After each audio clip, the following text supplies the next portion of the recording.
두개골에 구멍을 뚫습니다. 사실 저는 별로 선호하지 않아요. 왜냐하면은 네, 안녕하세요. 성형외과 전문의 유원민입니다. 그동안 이제 안면 거상에 대해서 많이 동영상도 올리고 말씀드렸는데 이마 거상에 대해서 좀 미흡한 부분이 있는 것 같아서 오늘은 이마 거상에 대해서 주로 말씀드리려고 하고 있거든요. 근데 보통 이제 일반인 분들은 이마 거상하고 이제 밑에 우리가 주로 일반적으로 얘기하는 안면 거상을 좀 구별을 못 하시는 분들이 많은데, 제가 보통 얘기하는 이제 안면 거상 하면은 눈을 기준으로 눈 아래쪽, 그다음에 이제 목을 포함해서 이제 거상하는 그런 수술을 이제 안면 거상. 이마의 경우에는 이제 처지는 방향이 눈 아래쪽과는 다릅니다. 그래서 이마 거상은 눈 이쪽에 이마 부분을, 처진 부분을 눈 위로 당겨 올리는 이제 그런 수술을 이마 거상이라고 하는데, 구분해서 수술을 시행하고 있고 별도의 수술로 이제 봐야 되는 거죠. 이마 거상하고 안면 거상을 뭐 대부분 동시에 하는 경우가 많이 있겠죠. 이제 노화 때문에 처진 경우나 그러면 뭐 어느 한쪽만 처진 경우는 드무니까 되게 같이 많이 하게 되고요. 또 이제 이마 거상인 경우에는 꼭 노화가 아니래도 하는 경우도 많이 있습니다. 그래서 이마 거상하고 안면 거상을 같이 하는 경우도 많이 있고 또 따라 하는 경우도 많이 있습니다. 그래서 오늘 거기에 대해서 한번 잘 말씀드려 보겠습니다. 이마 거상술은 위에서 아래쪽으로 처지게 되어 있는 거예요. 그래서 위에서 아래쪽에 처져서 내려온 눈썹과 그것 때문에 생기는 이제 콧잔동주로, 눈가주로, 그 다음에 이마주로를 해결하기 위한 그런 수술을 볼 수 있고, 간단히 말씀드리면 눈썹 위로 이마 전체를 당겨 올리는 수술이다. 이렇게 이제 간단히 말씀드릴 수 있습니다. 이제 수술 방법은 이제 과거에 이마 거상 수술을 절개를 굉장히 길게 했죠. 귀에서부터 이 반대쪽 귀까지 거의 연결되는 그런 긴 절개선을 넣고, 그 다음에 두피를 거의 이렇게 앞으로 젖혀서 안에를 다 눈으로 보면서 당겨 올리는 그런 수술을 했습니다. 그래서 수술 범위도 굉장히 광범위하고 또 수술 절개선도 굉장히 길어지고 뭐 이제 이런 단점이 있었는데, 꽤 오래된 얘기지만 거의 한 20년이 넘었을 것 같은데 내시경 수술이 이제 개발이 됐죠. 그래서 우리가 이제 인체 내, 뭐 배라든지 다른 부위에는 내시경 수술을 많이 했는데 안면 부위에 성형 목적으로 하는 내시경 수술은 아마 처음인 것 같아요. 그래서 개발이 됐는데, 처음 이제 개발된 수술 방법을 소개해드리면 절개선을 길게 넣지 않죠. 그래서 헤어라인에 좀 가까운 부위에서 보통은 절개선을 3개에서 5개, 그러니까 측두부에 이렇게 하나 넣고 또 가운데 하나, 그 다음에 가운데 중수부 양쪽에 이렇게 절개선을 5개 넣는 경우도 있고, 또 이제 수술이 좀 경험이 많고 익숙한 분들은 뭐 사실은 측두부 쪽에 절개선은 필요가 없습니다. 사실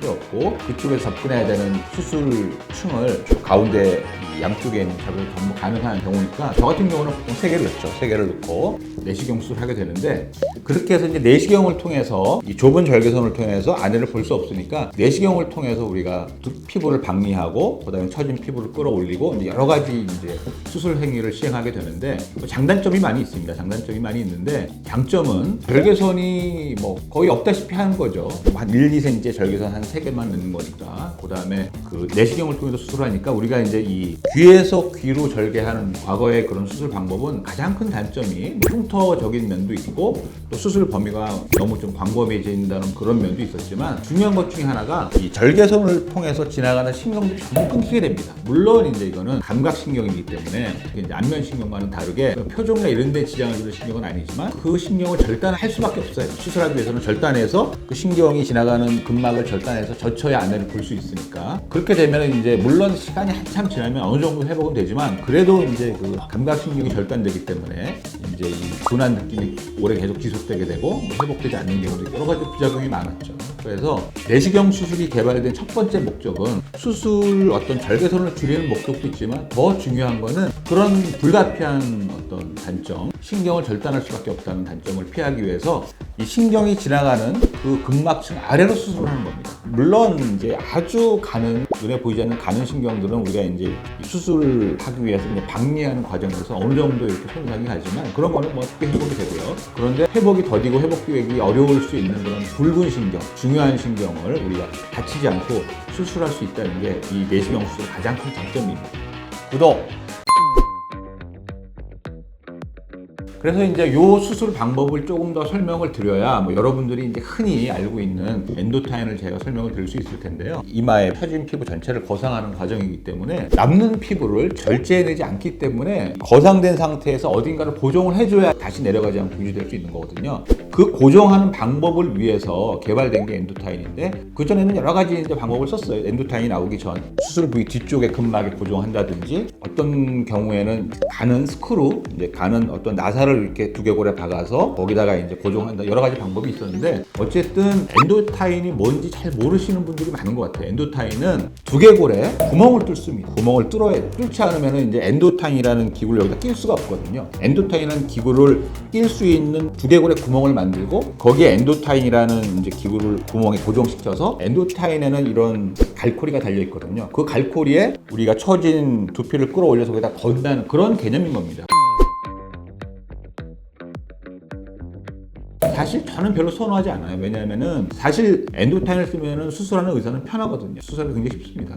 물론 이제 FDA 허가도 받고 오랜 기간 사용돼 왔지만 저는 미용의 목적으로 뭐 FDA에서 두개골에 손상을 주면서 어느 깊이까지 들어갈지 모르는 그런 예상하기 어려운 그런 시술 자체를 허가하는 그런 과정이 실은 사실 이해가 안 가기도 합니다. 그래서 미용 목적을 위해서 우리가 멀쩡한 두개골에 구멍을 내서 거기다 엔도타인을 고정하는 거는 저의 어떤 수술적인 철학에 맞지 않아서는 환자분한테 권하지 않는데 워낙 그쪽으로 좀 많이 알려져 있고 광고를 많이 하기 때문에 저희한테 와서 이제 문의하시는 분이 많아요. 그런데 제가 이런 자세한 내용을 설명드리면 사실은 조금 꺼려하는 경우가 많이 있죠. 근데 사실은 엔도타인 말고 제가 처음에 말씀드렸던 어떤 이제 이 뒤쪽 근막에 고정하는 방법이 있는데 그거는 뼈를 건드리지 않고 뒤쪽 근막에 굉장히 광범위하게 이제 우리가 굵게 고정하는 방법. 그게 더 안전하고 유지 효과도 좋습니다. 제 경험상으로는. 왜냐면 엔도타인은 이제 어떤 움직임이 없이 아주 이렇게 고정된 한 지점에 고정하는 거기 때문에 환자의 어떤 표정이라든지 이런 거에 의해서 그 고정하는 어떤 유지하는 힘이 많이 느슨해지는 경우가 사실 있어요. 근데 뒤쪽 근막에 고정을 하면 그런 힘이 작용할 때 근막 자체가 어떤 그 스프링처럼 완충 작용을 하기 때문에 제 경험상으로는 그 방법이 더 유지하는 효과가 좋다. 뭐 저는 이렇게 말씀드릴 수 있어요.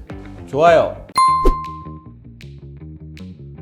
그래서 이마 거상을 하면서 이제 두통을 호소하시는 경우 또 수술 후에 이제 뭐 멍 같은 게 많이 들고 뭐 눈 주변이 많이 부었다 이렇게 호소하시는 분들이 있는데 내시경 수술 기본적인 이제 박리 범위는 사실은 보통은 이 골막 밑을 박리하는 거예요. 여러 가지 이유가 있는데 수술 우리가 필드가 굉장히 깨끗하고 수술이 쉽고 어쨌든 수술 진행이 더 빠르고 그다음에 내시경으로 우리가 이제 수술할 때 시야가 굉장히 좋습니다. 그래서 그 수술을 주로 선호를 하는데 골막을 박리를 하게 되면 여러 가지 이제 다른 면이 따르게 돼 있어요. 훨씬 붓기가 심하고 수술할 때는 이제 우리가 이제 어떤 국소 마취제를 주고 지혈제를 주기 때문에 필드가 깨끗하지만 골막을 박리하는 경우에 출혈의 가능성이 더 높습니다. 그래서 멍이 드는 경우가 많이 있고 또 하나는 두통을 호소하시는 분들은 골막과 박리를 하는 경우가 대부분이에요. 골막과 박리를 하면 골막이 떨어지면서 이제 두통을 이제 유발하는 경우가 많이 있어요. 통증도 마찬가지고 유발하는 경우가 많이 있어서 저 같은 경우는 이제 골막과 박리를 하지 않고 아까 이제 처음에 이제 잠깐 언급했던 골막하고 또 근막이 있고 그 위에 이제 피부가 있게 되는데 골막과 근막 사이에 이렇게 이제 굉장히 느슨한 이 층이 있어요. 그쪽을 통해서 저는 주로 내시경 수술하게 되고 그렇게 하면 아까 말씀드렸던 붓기도 훨씬 줄일 수 있고 그다음에 두통의 위험도 훨씬 적고 하지만 이렇게 수술하기는 좀 까다롭습니다. 경험이 많지 않으면 골막가에서 깨끗하게 보이는 그런 시야는 아니고 그다음에 이제 근막 밑에서 조금 다른 시야가 보이고 또 이제 구별하기 위한 여러 가지 조직이나 이런 신경들을 구별하기 위한 이런 게 좀 까다롭기 때문에 경험이 많이 요하는 수술이긴 하지만 근막하에서 수술하는 게 그런 위험성을 줄일 수 있고 저는 이제 그런 방법을 선호하고 있죠.